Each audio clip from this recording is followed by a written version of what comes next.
Master minds commerce చదవాలనుకునే 10th inter విద్యార్థుల తొలి ఎంపిక.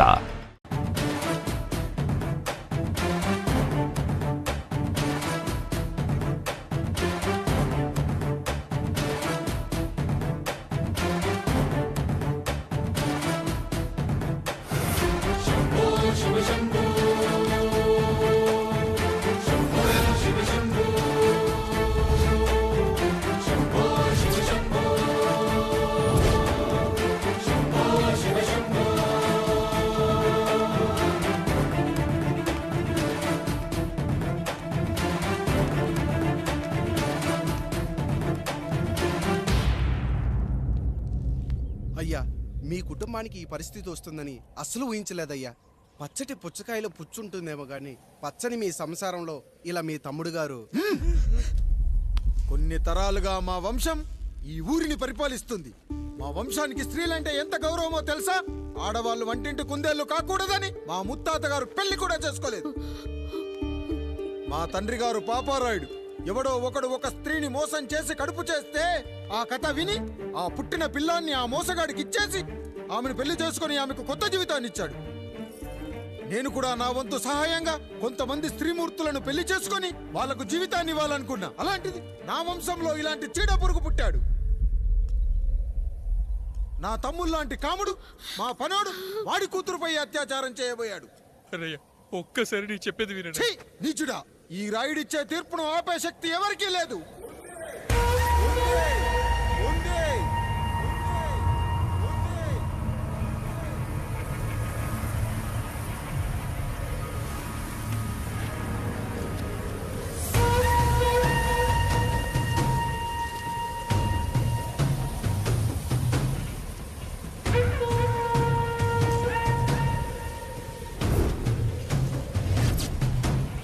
గుర్తుపట్టావా పెదరాయుడు?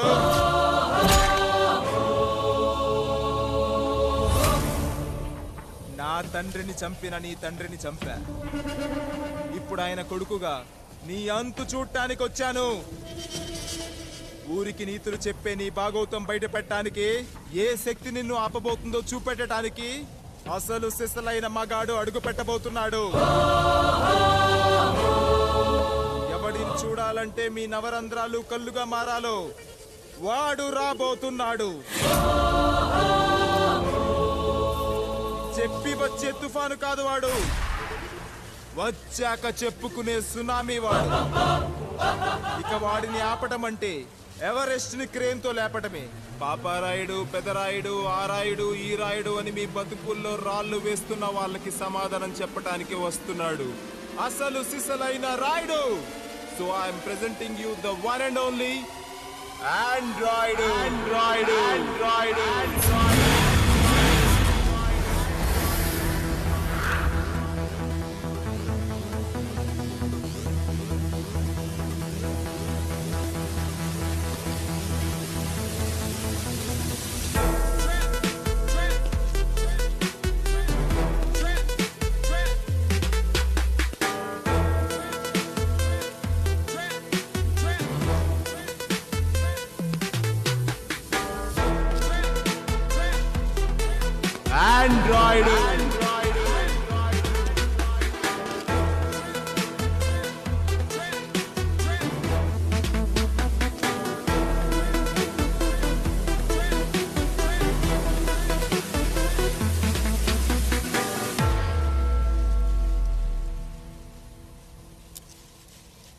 అమ్మా,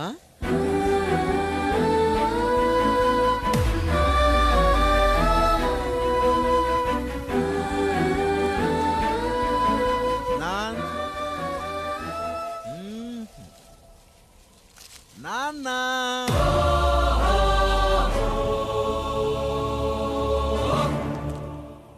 అసలేం జరిగిందో నువ్వు చెప్పమ్మా.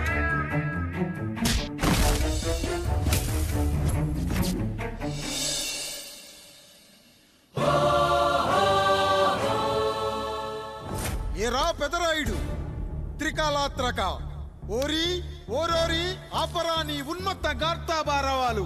ఎంత మర్మ ఎత్తించి నన్ను మరపునకు రాక హృదయశావిల్యమానములైన నీ మదోన్మాద అపరాధం నా మనోవితలమును రయ్యలు చేయుచున్నవే. అహో క్షీర వారాసి జనతారక సుధాకర కొనిదెల నందమూరి అక్కినేని గట్టవనేని మంచు దగ్గుపాటి వంశ సముత్పన్న మహోత్తమ మహా నట పరిపాలిత చిత్ర సామ్రాజ్యమున నూతన వారసుడనై నిజభుజ వీర్య ప్రకంపిత చతుర్దశ భువన సూర్యవరణిలకు భ్రాతా సమానులైన చతుష్టి పితృవులకు అనుజుడనై సింహపురి తీరమున జన్మించి భరతఖండమున సకల జనులచే పరమ పావనిగా కీర్తింపబడుతున్న మహోత్తమ మహిళ ఈ పతివ్రత పండునకు పుత్రుడనై మానధనుడనై మనగడ సాగించు నన్ను చూసి ఈ విశ్వమంతయు ప్రసుడట అని పగులబడి నవ్వుటయా, అనాథాన్ని అవహేళన చేయుటయా? అహో తన సతులతో తూయిడగు నన్ను పుత్రుడుగా సంభావింపక సన్మానింపక పితృధర్మ పరిదక్షుడై లజ్జా విముక్తుడై ఈ కపట పదరాయుడు నన్నేల వివాసుని సేవలే. అవునులే, అశుద్ధ స్వరూపుడగు రాయణకు ఎగ్గేమి సిగ్గేమి. వంతున ఆలికి ముందు కాలిని పరిభోగించిన పర్యంతము రచ్చిన కర్పిచ్చుతో పచ్చి వైభవంలో తేలించు. వీడు తన ఇంట ముగ్ధదాసి సాంగత్యమున నన్ను కని త్యజించినంత మాత్రమున నేనేలా కటకట పడవాలి? ఊర కుక్క ఉచిత జ్ఞానముతో సంభోగించిన సరిపెట్టుకుందునా? ఈ లోకమున మూకుడుండునా? అయినను దుర్వ్యాజమున సాగించు అవివేక న్యాయ విచారణ అని తెలిసి మేమేలా రావాలి? వచ్చితివి పో విచక్షణాపేతమై సర్వత్ర కామ కలాపాలు సాగించి ఈ శునకము ఇచ్చట ధర్మ విధేతగా ఏలా ఉండవాలి? ఉండినాడు పో వృక్షమునకు వస్తము కట్టిన విదుక్షాపేక్ష కలిగి తన పరభేదములను మర్చి విచక్షణ రాహిత్యముతో అట్ట సంభోగమునకు పాల్పడు. ఈ త్రాపి ఉన్న చోట మా మాతృమూర్తి ఏలా ఉండవాలి? ఉండినది పో సజీవ భూచర మేష గోప సారూప్య మానవ సంచారిక విధానమున కాలవాలమగు ఈ గ్రామమున మేమేలా కాలు మోపవాలి? మోపితిమి పో సకల రాజాను కోటి సంక్షిప్త రత్నప్రభ నీరాజితంబగు మా పాద పద్మంబులేల అపభ్రమణం చెందవాలి. ప్రతీకారేచ్ఛతో గ్రామమున పాదం మోపిన మమ్మలను ఈ గ్రామ సింహముతో సమరూపిణి అని అనుమానించి అసలితని జన్మరహస్యమేమన్నా జుగుప్సాభావంతో ఈ జనుల కల్లేలా చూడవాలి, నోరేలా వాగవాలి, చెవులేలా వినవాలి. ఆ విధి హతవిధి ఆ జన్మ శత్రువు ఏనని అనుమానించుచునే అరుదించిన మమ్మ అవమాన బడబానా జ్వాలలు దగ్ధమునర్చుచున్నవమ్మా. విముకుని సుముకుని చేసి మమితకు విజయము చేయించిన నీ విజ్ఞాన విశేష విధాదిత్యములు ఏమైనవి తల్లి? రాయుడు కృతావమాన మానసుడనై మానాదిమాన వర్ధితుడనై మర్యాదాపూర్వకముగా మనుటయా లేక ఈ నా జన్మకారకుడైన ఈ నిరక్షర కుక్షుని క్షమించి వదిలేయుట ఇచ్చే కామాంధ వృద్ధులపై పగ సాధించలేమన్న మహోపేక్ష మా పైన వేరొకటియా? ఇప్పుడు ఏది కర్తవ్యం? మనుటయా వీడందు చూసుటయా? రాయుడు నీకు క్షమాపీక్ష పెట్టుటకు మా అంతర్కరణం అంగీకరించుటలేదే. ఈనాయందు ప్రవహించు రుధిరము నీదే కదా, నీదే అని విర్రవీగుతున్న ఈ జనం ధనం భోగభ్యోగం నీ నుంచి అపక్రమించి నిన్ను వివస్థలో గావించి మార్గ పదమధ్యమున సంసర్గ ముగ్ధుడ గావించదను. Pedarayudu time is over and right time starts now.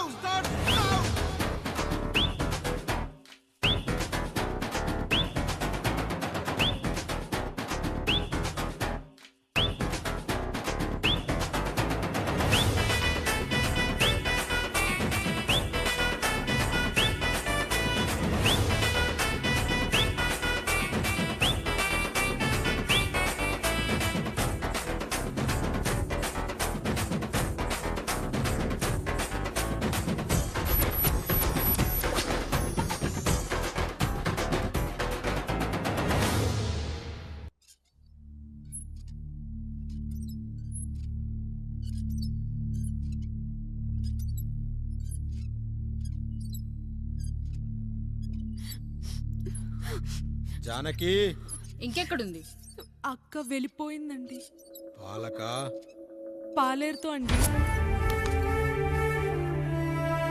వెళ్లే ముందు ఉత్తరం రాసిచ్చింది, చదవమంటారా? ఏముంది అక్కడ చదవడానికి? మీ మనసులో చాలా మంది ఆడవాళ్ళకి ఖాళీ ఉందేమో కానీ బెడ్రూమ్ లో మంచంలో మట్టికి ఖాళీ లేదండి, అందుకే పోతున్నా అని రాసుంటది. అంతేనా వదినా? నువ్వుండు. ఉమ్మా అమ్మా, ఎంత పరువు తక్కువ. ఎవరి గదులో వాళ్ళు తలుపులేసుకోమని కేకలేశారు, మరిది గారు చెయ్యేశారని తరిమేశారు. పరువు ప్రతిష్ట మన ఇంటికేసిన సొన్నం అన్నారు. తీరా చూస్తే పని మంచితో సరసం సంతానం.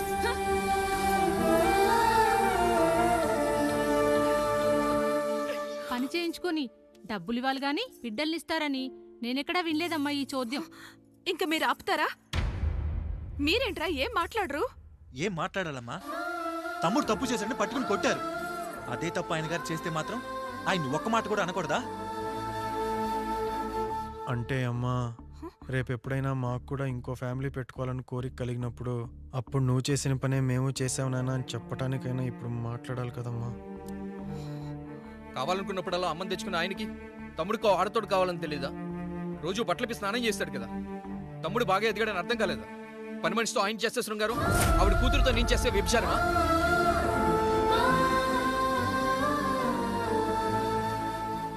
మాట్లాడవేంట్రా కాముడు? నువ్వు కూడా నా చొక్కా పట్టుకొని అడగరా? బాబుగారు, అడగరా? అడుగు. నా భార్యకు పుట్టిన బిడ్డ నీ పోలికలతో పుట్టాడు, ఏం చేసావని అడగరా? బాబుగారు, అడుగు. ఏమడగమంటారు బాబుగారు? నాకు మీ తమ్ముళ్ళకున్నంత జ్ఞానం లేదు. మా ఇంట్లో ఉండేది నలుగురు, కానీ బాత్రూంలో ఉండేది సబ్బు బిళ్ళ ఒక్కటే. నేను స్నానం చేసిన తర్వాత నా భార్య కూడా ఆ సబ్బుతోనే స్నానం చేస్తుంది. నా భార్య ముట్టుకుందని సబ్బు బిళ్ళ మీద కోపడతామా? ఆ బిళ్ళ కరిగే వరకు, మా మురికి వదిలే వరకు మీరేనయ్యా మా సబ్బు బిళ్ళ. మీ గేదెల్ని కడిగితే తప్పులేని నా పిల్లాని చేతులు మిమ్మల్ని ముట్టుకుంటే మాత్రం తప్పుంటున్నారే. వీళ్ళ ఉద్దేశంలో మీరు మీరు పశువు కంటే హీనమనా? ఏమిటి అన్యాయం? నా వరకు ఆ బిడ్డ నా దేవుడిచ్చిన ప్రసాదం. అది పూజారి ఇచ్చాడా ఇంకోటిచ్చాడా నాకు అనవసరం. అయినా పూజారి పొంగలి పెట్టకపోతే దేవుడి మీద కోపం ఎందుకయ్యా? ఏమో, మా కోసం చెమట చిందించి పనిచేసే ఈ కాముడికి నేను చెమటోడ్చి ఒక బిడ్డను ప్రసాదిద్దామని మీరు అనుకున్నారేమో. ఇందులో కూడా నా మంచే కదయ్యా మీరు ఆశించారు. కానీ వీళ్ళు మీ ఔన్నత్యాన్ని ఎప్పటికీ అర్థం చేసుకోలేరయ్యా, అర్థం చేసుకోలేరు. అయ్యా, ఈరోజు మీ పెళ్ళాం పాలేరుతో వెళ్ళిపోయి ఉండొచ్చు, మీ బిడ్డలు ఈరోజు మిమ్మల్ని తిట్టచ్చు. కానీ ఈ కాముడు మిమ్మల్ని ఎప్పుడూ వదిలి వెళ్ళడు. మీ చావును ఈ కళ్ళతో చూసే వరకు మిమ్మల్ని వదిలిపోడయ్యా, వదిలిపో. మీరే మా దేవుడు, మీరే మీరే మీరే మా దేవుడు, మీరే మా దేవుడు, మీరే మా దేవుడు.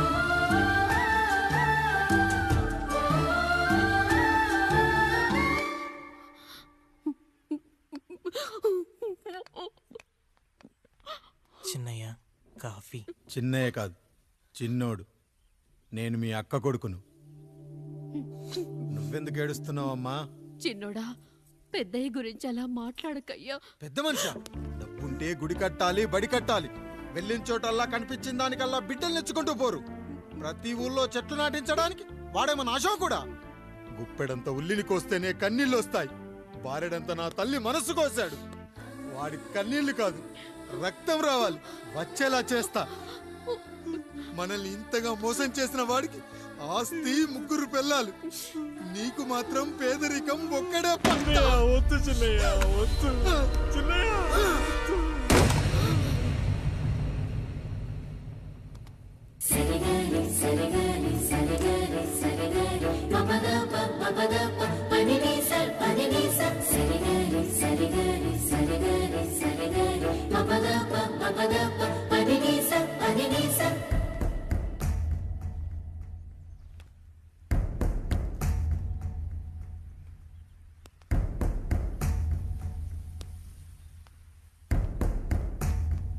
నాన్న, నాన్న. బాబుగారు, బాబుగారు కాదు నాన్న, నేను నీ బాబు నాన్న. మీరు మా పెద్దయ్య బిడ్డ కదయ్యా. కష్టపడి రైతు దుక్కి దున్ని కోత కోస్తే విత్తనాల ఫ్యాక్టరీ వాడొచ్చి ఈ పంట నాది అంటే ఒప్పుకుంటావా నాన్న? ఈ భూమి నీది, ఈ పంట నీది. నేను నీ బిడ్డను నాన్న, నీ బిడ్డను. కానీ ఆ రూపం, ఈ ముఖం ఒక్కటే వాడిది నాన్న. కింద బాడి చూడు, ఇద్దరం ఒకేలా లేవు. నేను నీ బిడ్డను నాన్న. బాబు, నాన్న, బాబు, నాన్న, ఒక్కసారి నన్ను ఎత్తుకో నాన్న.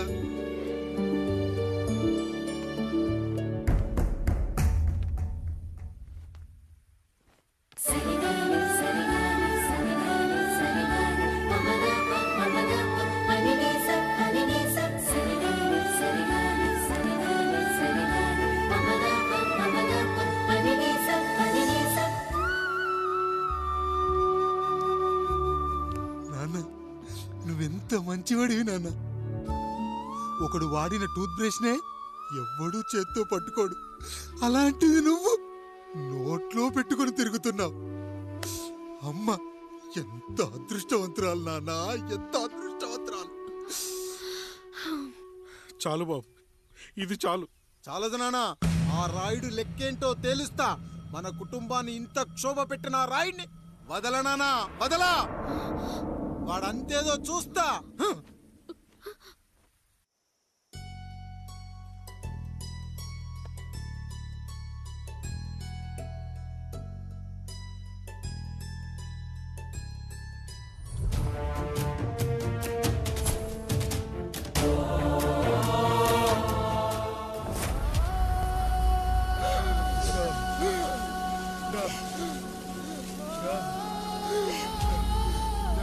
అయ్యా చూడండి అయ్యా, వీళ్ళని చూసాకైనా మీ మనసు కరెక్టే లేదా? తాగటానికి నీళ్లు లేక చావు బతుకుల మధ్య కొట్టు పెట్టాడుతున్నారయ్యా. పచ్చగా ఉండే ఈ ప్రాంతానికి ఏం దిష్టి తగిలిందో ఏమో, భూమిలోనే కాదు మా కళ్ళల్లో కూడా నీరు ఇంకిపోయేలా చేశాడా దేవుడు. ఈకంతా మీ చేతుల్లోనే ఉందయ్యా. చూడమ్మా, వర్షాలు లేక కరువుతో రాష్ట్రం కష్టాన్ని కూడా అరువు తెచ్చుకుని బతుకుతుంది. నా కాళ్ళ మీద పడితే ఏమీ రాదు, పైనుండి వర్షం పడాలి. అయ్యా మినిస్టర్ గారు, మీరైనా ఏదో ఒకటి చెయ్యండి అయ్యా. నేనేం చేయనమ్మా, ఇక ఆ దేవుడే మిమ్మల్ని కాపాడాలి. ఎవడొస్తాడో మిమ్మల్ని కాపాడడానికి. ఎన్నాళ్ళు అడుగుతారా ఎవడొస్తాడు, ఎప్పుడొస్తాడు, ఎక్కడి నుంచి వస్తాడు అని? పేదవాడికి కష్టం వచ్చినప్పుడల్లా ఇదే మాట. 70 ఏళ్లుగా హీరో రావాల్సి వచ్చినప్పుడల్లా ఇదే మాట. ఇంకా ఎన్నెళ్ళు అడుగుతారా? ఎవడొస్తాడే మిమ్మల్ని కాపాడడానికని మీరు మమ్మల్ని అడగటం, వస్తాడ్రా అని మేము మీకు చెప్పటం. అయినా సరే మళ్ళీ మీకోసం ఇంకోసారి చెప్తున్నాను, వస్తాడు. ఆకాశాన్ని చింపుకుంటూ వస్తాడు, నేలను పగలగొట్టుకుంటూ వస్తాడు. ఎవడు? దేవుడు. దేవుడా? రాయికి వరమిచ్చిన రాముడి దేవుడైతే, ద్రౌపదికి చీరిచ్చిన కృష్ణుడి దేవుడైతే, ఈ ఊరికి ఆయనే దేవుడు. ఆ దేవుడికి ఇంకో పేరే రాయుడు, పాపారాయుడు. పాపారాయుడు.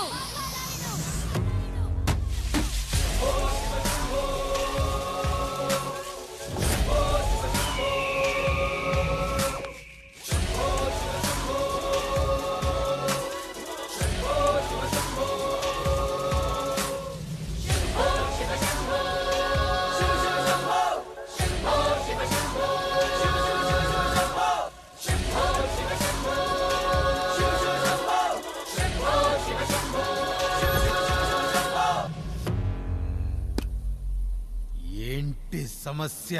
అయ్యా, ఊరికి కరువు వచ్చిందయ్యా. అదిగో ఆ నలుగురు దాహంతో చనిపోతున్నారయ్యా.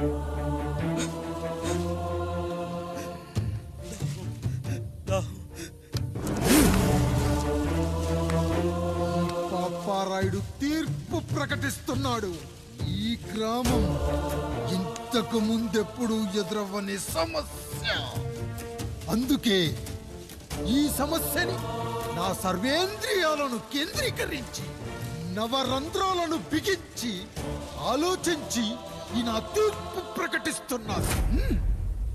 దాహంతో అలమటిస్తున్న ఆ నలుగురికి వెంటనే బావులు తవ్వించి వాళ్లకు నీళ్ళివ్వండి.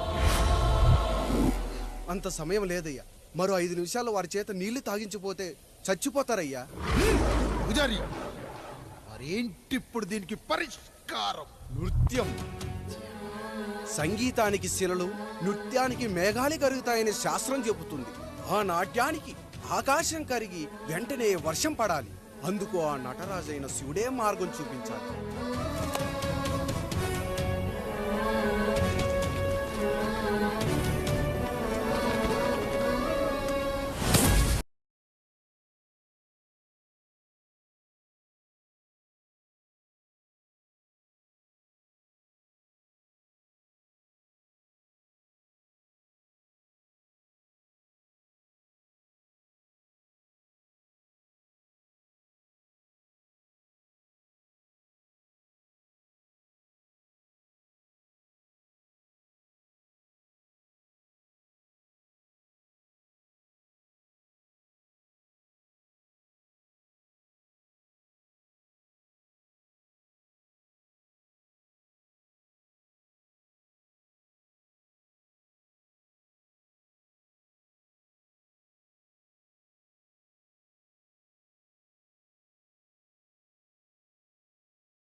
అయ్యా దేవుడిచ్చిన ప్రసాదం అనుకుని నలుగురిని కన్నాను, ముగ్గురికి పెళ్లి చేయగలిగానయ్యా.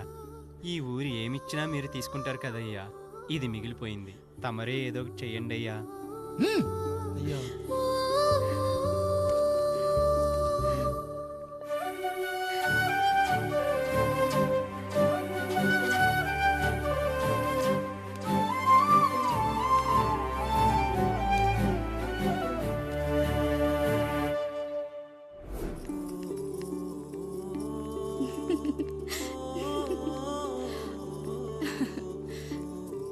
ఈ ఇల్లు, ఆస్తి, ఇంత గొప్ప భర్త, పిల్లలు, చాలా ఆనందంగా ఉందండి. కానీ నాకు ఒకటే లోటు, మన తర్వాత మన పిల్లల్ని చూసుకోవడానికి వీళ్ళకొక అన్నయ్య కావాలండి. అచ్చం మీ పోలికలతో వీళ్ళకొక అన్నయ్యని కందామండి. నువ్వు అడిగితే కాదనగలనా?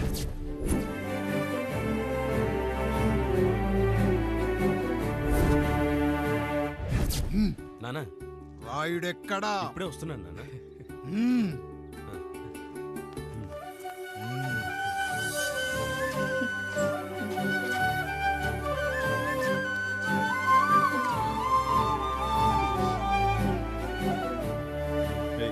చూడరా, మీ అన్న మీద పగ తీర్చుకోవడానికి నీకు ఇదే సరైన సమయం. పర్లేదంటావా? ఏం పర్వాలేదు. అయ్యా ఎరా రంగా, ఏం కావాలో అడగరా. నీకంటూ ఏమి ఇవ్వలేదు, నువ్వు ఏమి అడగలేదు, చెప్పరా. మా అన్నకు నాకు పడట్లేదయ్యా. తోడ పుట్టినవాడని చాలా సహించాను, అడ్డమైన దానాలు చేసి ఆస్తి మొత్తం పోగొట్టాడు. ఇప్పుడేం కావాలరా? కొద్దిగా ఈ కత్తి తీసుకొని వాడిని చంపి పెట్టండి అయ్యా.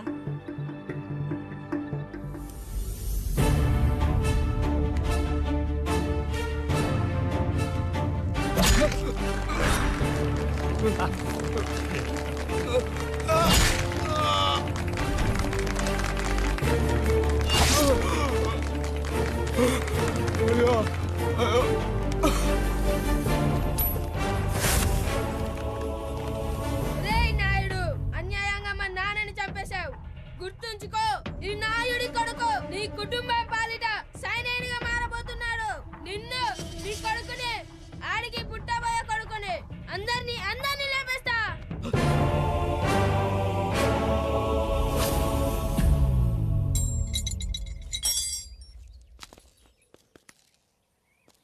ఏం జరిగింది? మీరు హత్య చేసినట్టు ఇప్పుడే సమాచారం అందింది. తగిన సాక్ష్యాధారాలు పరిశీలించిన పిమ్మట మీకు యావజ్జీవ కారాగార శిక్ష, 2000 రూపాయల జరిమానా విధిస్తూ అరెస్ట్ చేస్తున్నాను. అయ్యగారు నా కోసం చేసిన త్యాగాన్ని హత్య అంటుందా మీ చట్టం? ఇదెక్కడ న్యాయం? మనిషికి ఇచ్చిన మాట నిలబెట్టుకుంటే అరెస్ట్ చేస్తారా? ఏ దేశంలో ఉంది చట్టం? నన్ను ఏం చేయమంటారు రాయుడు గారు? 9వ తరగతి చదివి ఊర్లో గాలికి తిరుగుతున్నా నన్ను మీ మనిషి ఒకడు పోలీస్ స్టేషన్లో ఉండాలని నన్ను ఎస్ఐ చేశారు. సాటి మనిషిని స్వేచ్ఛగా హత్య చేసుకోలేని దౌర్భాగ్య స్థితిలో బతుకుతున్నాం మనం. మీరు చేసిన ఈ గొప్ప పనిని అర్థం చేసుకునే సంస్కారం, విజ్ఞత, విజ్ఞానం మాకు లేవు సార్, మాకు లేవు.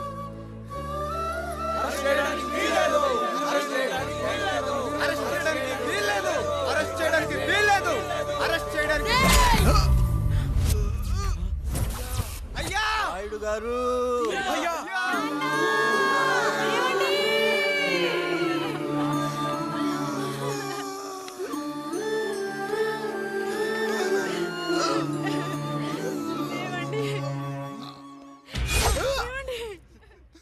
నొప్పిగా ఉందిరా.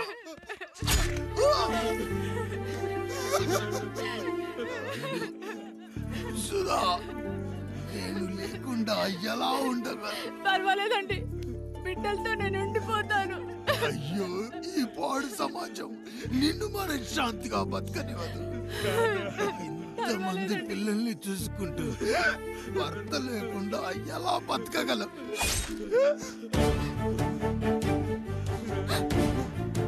వద్దండి.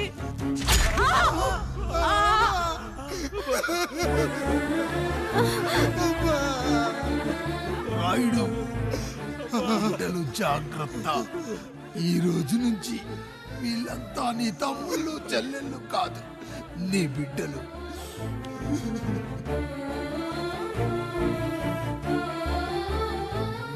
ఎక్కడికి వెళ్ళనురా. నీ కష్టం వస్తే ఒక్కసారి నాన్న అని పిలవరా. ఆ సమాధిలోంచి అయినా లేచొస్తా.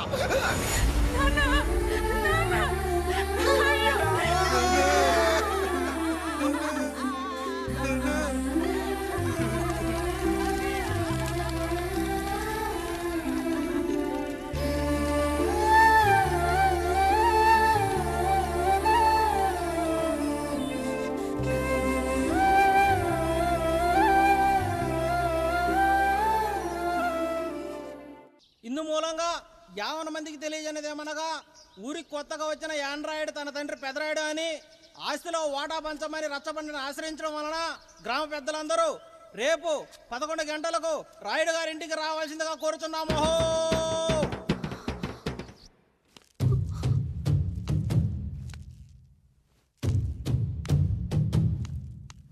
ఎందుకొచ్చారు? తన తాత పాపారాయుడు గారు ఆస్తి తనకు కూడా కావాలంటూ పంచాయతీలో ఫిర్యాదు చేశాడయ్యా.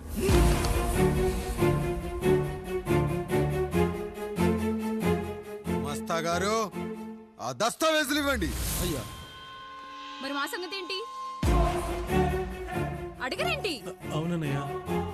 ఈరోజు మీ పన్మేష్ కొడుకొచ్చాడు, రేపు ఆ పాలదం కూతురు వస్తుంది. ఇలా వచ్చినోళ్ళంతా మీ సంతానమే అని తెలిసాక అదిగో ఆ కాముడు చెప్పినట్టు మా ఆయన వాటా కిందో బాత్రూము, నాకో సబ్బు బిల్ల, నా పుట్టబోయే బిడ్డకో బొట్టు బిల్ల, ఇదే మిగులుతుంది. అయినా ఊరి జనాభా కన్నా అన్నయ్య పిల్లల సంఖ్య ఎక్కువైపోతుంది. వాళ్ళందరూ ఇంటి మీదకి వచ్చే లోపు మా ఆస్తి మాకు ఇచ్చేస్తే మా బతుకులు మేము బతికేస్తాంగా. అవునన్నయ్య, మా ఆస్తి మాకు కావాలంతే. ఎవరిని పట్టుకుని ఏం మాట్లాడుతున్నారయ్యా? ఉన్నప్పటి నుంచి ఆయన మిమ్మల్ని సాగుతూ ఉన్నారు. ఈరోజు పెరిగి పండయ్యాక మా దారి మేము చూసుకుంటా అనడం న్యాయం కాదయ్యా, న్యాయం కాదు. ఏ ఆయన నీకో కొడుకునిచ్చాడా? వాడి పేరేంటి? ఐఫోనా? ఎరా, ఆస్తి కావాలా? 4 బ్రష్లతో తోముకుంటే ఎక్కడ విడిపోతామో అని నా బ్రష్ టూత్ పేస్ట్ నీకు త్యాగం చేసినప్పుడు అప్పుడు అడగాల్సిందిరా అన్నయ్య ఆస్తి కావాలి అని. ఏరా, నేను వాడిపారేసిన లంగోటాలు మార్చి మార్చి చొక్కాలు చేతిగుడ్డలుగా వాడారే, అప్పుడు అడగాల్సిందిరా అన్నయ్య ఆస్తి పంచు అని. నువ్వు 6 నెలల పసిగందుగా ఉన్నప్పుడు పాల కోసం ఏడుస్తుంటే నిన్ను తీసుకెళ్లి పశువుల దొడ్లో కట్టేశానే, అప్పుడు అడగాల్సిందిరా అన్నయ్య నాకు ఆస్తి కావాలి. మా తండ్రి గారు పాపారాయుడు పోలికలు నాకు, నా పోలికలు ఆండ్రాయిడ్కి. అసలు మా కుటుంబంలో ఏ పోలికలు లేని మీకు ఎందుకు ఇవ్వాలరా ఆస్తి? ఆస్తి లేదు, గీస్తి లేదు. Get out, get out, get out, get out, get out అని నేను అనొచ్చు, కానీ అనగలనట్రా? అనలేను. ఎందుకంటే మీరంతా నా తమ్ముళ్ళు, నా చెల్లెళ్ళు. రక్తం తాగిన దోమ కూడా వెళ్ళేటప్పుడు కృతజ్ఞతగా ఏ మలేరియానో టైఫాయిడో వదిలి వెళ్తుంది. కానీ రక్తం పంచుకొని పుట్టిన మీరు ఈ అన్నయ్య కోసం ఆస్తి కూడా వదల్లేకపోతున్నారు కదరా. గుమస్తా గారు, నా యావదాస్తి నా తమ్ముళ్లకు, చెల్లెళ్లకు వాళ్ళ పేర్ల మీద రాయండి. నాకు చిల్లి గవ్వ కూడా అక్కర్లేదు. ఇక ఈ ఇంటికి నాకు ఎటువంటి సంబంధం లేదు. లక్ష్మి, సావిత్రి, మీ చీరలు విప్పేయండి. ఇక్కడికి వచ్చేటప్పుడు ఏ చీరలు కట్టుకున్నారో వెళ్ళేటప్పుడు కూడా అదే చీరలు కట్టుకోండి. వెళ్ళిపోదాం. దస్తావేజులు తీసుకురండి.